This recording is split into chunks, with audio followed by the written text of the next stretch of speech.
التشكيل الرسمي في مواليد الصبار ضمن بنك البدلاء. لاعب خط وسط رجاء. مشات الكره من الطرف الايمن حمزه الساخي. حمزه الساخي الكره تمرر، ما زال صعبه صعبه صعبه. العناصر الوطنيه الكره تسدد. كانت امكانيه مره اخرى للبلوغ، لا داعي للتسرع امام منتخب بوتسواني بمقدورنا ان نصل لمرمى الحارس كياد جيلي. مشى الكره حمزه الساخي، كره ممتازه. يلا نبيل نبيل نبيل نبيل، كره ممتازه والهدف الاول.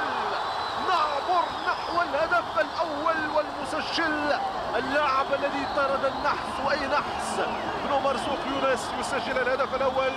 دقيقه 17 من المواجهه، المنتخب المغربي يسجل الهدف الاول في مرمى منتخب بوتسوانا عبر بن مرزوق لاعب نادي ماز الممارس بالبطوله الفرنسيه.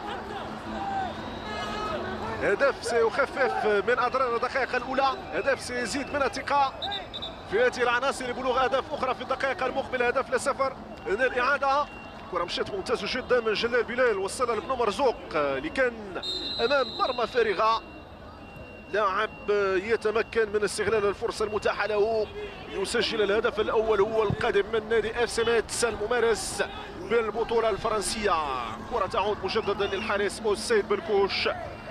دخلوا اكيد انهم دخلوا بطل العالم المكسيك ومنتخب بنما البلد المنظم لكأس الكونكاكاف لأقل من 17 سنة. هي المنتخبات المؤهلة لحدود الساعة رفقة البلد المنظم الإمارات. الكرة ممتازة، كان بالإمكان أن يكون الهدف، وكان نعم كان، قال له كن، فكان الهدف الأول بطريقة جميلة جدا. وهذا المناصر الشهير الذي نتابعه في كل مكان بدوره يتفاعل مع الهدف الثاني للعناصر الوطنية. جاء على بغت منكم جميعا. يسجل المنتخب الوطني الهدف الثاني في المواجهة. تسديدة ممتازة جدا. حمزة الساخي 3 وساكسيس مهاجم منتخب نيجيريا 4 أهداف. التنافس سيكون على لقب الهداف بين نجمي البطولة حدود الساعة. حمزة الساخي بتسديدة بمقامات فنية رائعة جميلة جدا، يهزم الحارس البوتسواني كيغو سيبولا كياجيلي. نقترب من الإمارات العربية المتحدة كخطوة أولى. حلول في المنطقة الخلفية للخصم اليوم. كان خصم عنيد منتخب بوتسوانا رغم أنه تلقى 3 أهداف في المباراة الأولى أمام المنتخب التونسي.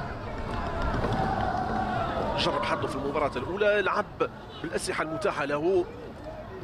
مشات كرة ممتازة ممتازة وليد، ممتازة وليد في الخط الأمامي، كرة ممتازة والثالث هنيئا نحو مونديال كأس العالم بالإمارات العربية المتحدة. نسير في ديربي العالمية. المنتخب الوطني يتحول لمونديال كأس العالم.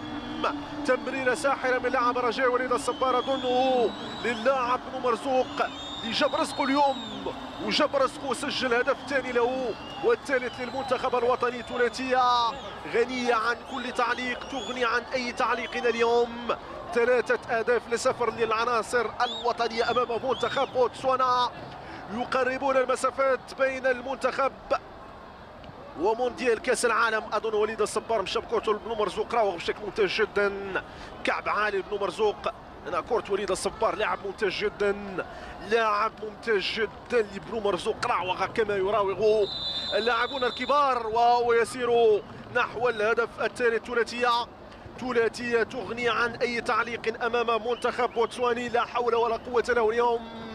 يجري إيقاع العناصر الوطنية التي تقدم مباراة العمر.